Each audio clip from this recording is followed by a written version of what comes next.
Assalamualaikum. Welcome the students of class 4. Today we are dealing with the unit number 2, which is the animal world.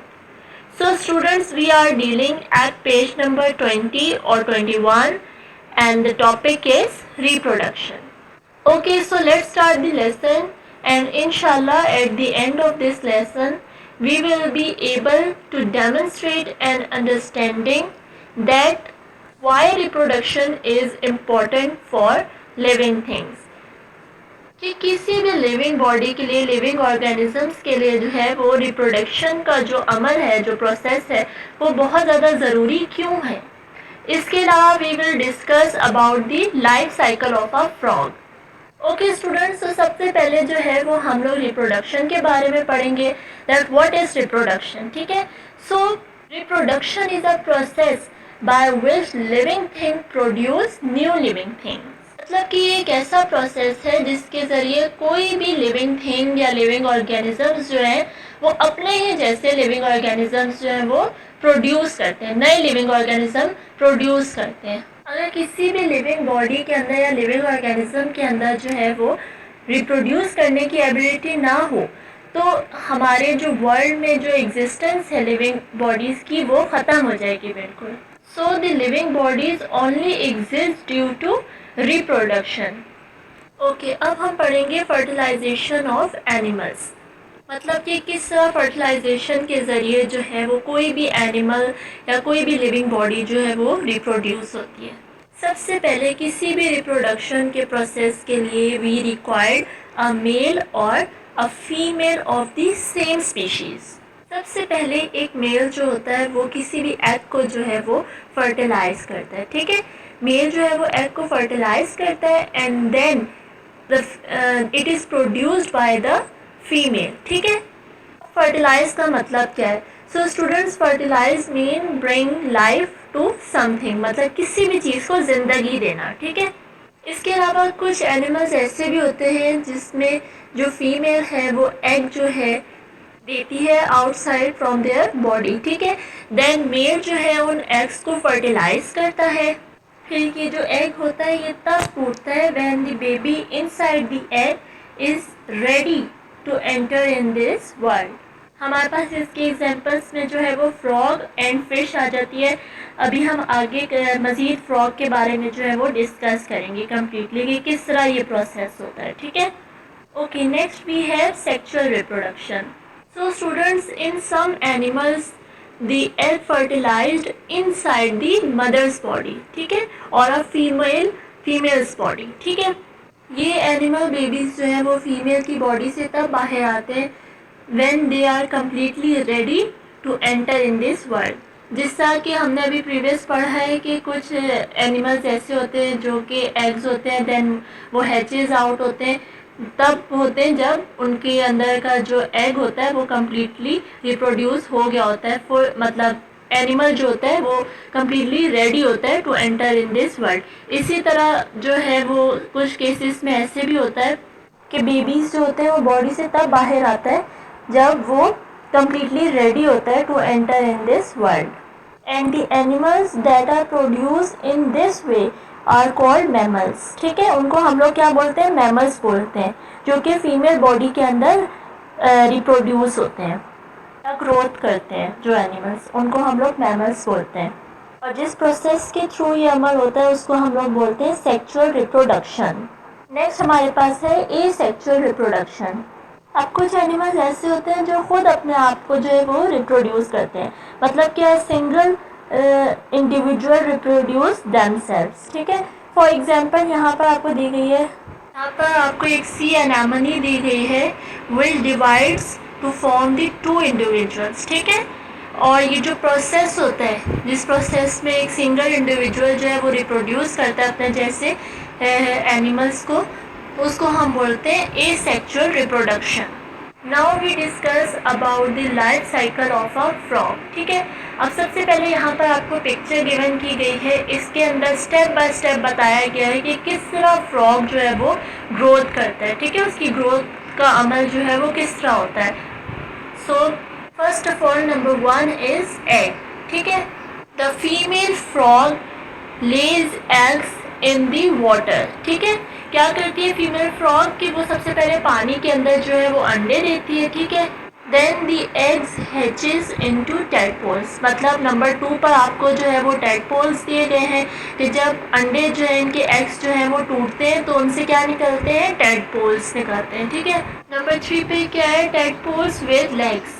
मतलब कि क्या होता है, इस stage में जो है वो टैडपोल्स जो है वो मज़ीद ग्रो करते हैं एंड उनकी जो है वो लेग्स निकलती हैं। ठीक है, सबसे पहले जो है उनकी बैक पर लेग्स आती हैं। ठीक है, एंड देन फ्रंट पर आती हैं। ठीक है, इसके अलावा they breathe with gills because they live in water. ठीक है, इसके अलावा इनकी एक बड़ी सी टेल भी होती है। ठीक है, नेक्स्ट नंबर 4 पर हमारे पास आते हैं फ्रॉगलेट्स। अब मज़ीद जो है ये टैडपोल जो है वो ग्रो करता है और ये क्या बन जाता है, फ्रॉगलेट बन जाता है। ठीक है, in this stage the froglet breathe through lungs and still they have small tail on its body. ठीक है, अब क्या होता है, इस स्टेज पर जो है ये जब बड़े हो जाते हैं तो फिर ये लंग्स के ज़रिए जो है वो ब्रीथ करते हैं। जब तक ये पानी में होते हैं ये थ्रू गिल्स जो है वो ब्रीथ करते हैं। जब ये थोड़े से बड़े हो जाते हैं तो फिर ये थ्रू लंग्स जो है वो ब्रीथ करते हैं। ठीक है, नेक्स्ट नंबर 5 इज़ अडल्ट। जब फुल ग्रोथ हो जाती है फ्रॉग की तो ये किस में कन्वर्ट हो जाते हैं, अडल्ट फ्रॉग में जो है वो कन्वर्ट हो जाते हैं। ठीक है, now the adult frog breathe with lungs and they have no tell.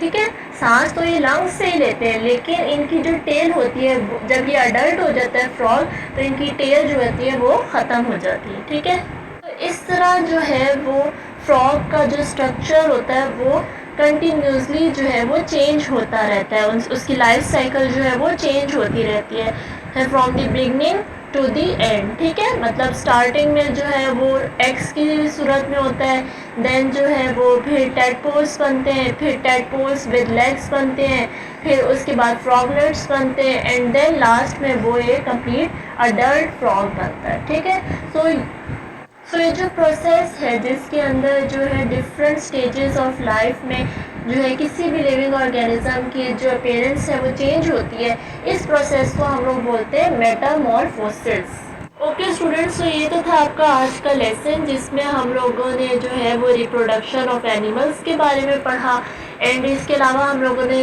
Life cycle of frog के बारे में पढ़ा। ठीक है, तो I hope you will understand the lesson and at the end there is some home task for you.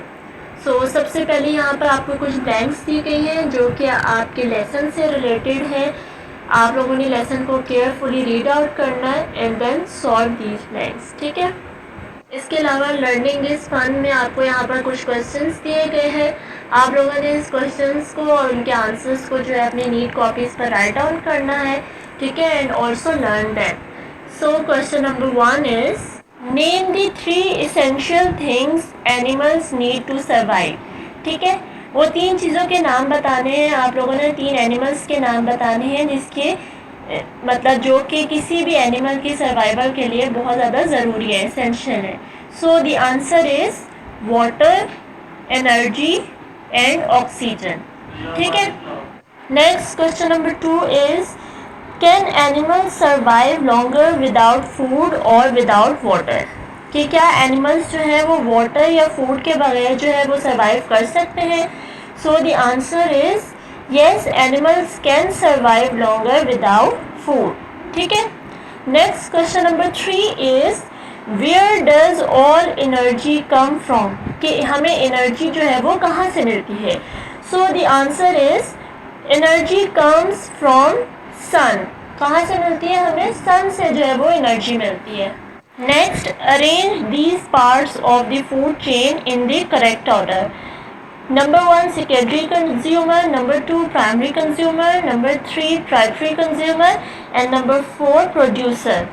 So the answer is number 1 पे होते हैं प्रोड्यूसर, नंबर 2 होते हैं प्राइमरी कंज्यूमर, नंबर 3 पर आता है secondary consumer and number 4 tertiary consumer. ठीक है, नेक्स्ट क्वेश्चन है हमारे पास question number 5 is why is animal reproduction important. कि एनिमल रिप्रोडक्शन जो है वो बहुत ज़्यादा ज़रूरी क्यों है। ठीक है, so the answer is Reproduction is important because there will no living thing on earth without it. कि मतलब अगर रिप्रोडक्शन का प्रोसेस नहीं होगा तो कोई भी लिविंग थिंग जो है वो इस वर्ल्ड में या इस अर्थ पर जो है वो एग्जिस्ट नहीं कर सकती. ठीक है. Next question number 6 is what are the two ways of reproduction in animals. कौन से दो तरीके हैं रिप्रोडक्शन के एनिमल्स में. So the answer is asexual reproduction and number 2 is sexual reproduction. ठीक है. Next last question number 7 is what is meant by metamorphosis. So the answer is changes that appear in body structure during the different stages of life cycle. This is called metamorphosis. ठीक है. मतलब कि different stages of life cycle में हमारे body के अंदर जो है वो डिफरेंट चेंजेस अपेयर होते हैं. ठीक है. सो इन चेंजेस को हम लोग क्या बोलते हैं, मेटामॉर्फोसिस बोलते हैं. ठीक है. ये जो प्रोसेस होता है चेंजेस का, इसको हम लोग बोलते हैं मेटामॉर्फोसिस. ओके स्टूडेंट्स, सो इन क्वेश्चंस को आप लोगों ने अच्छे से अपनी नीट कॉपीज़ पर राइट डाउन करना है एंड ऑल्सो लर्न दैट. अस्सलाम वालेकुम रहमतुल्लाहि व बरकातुहू.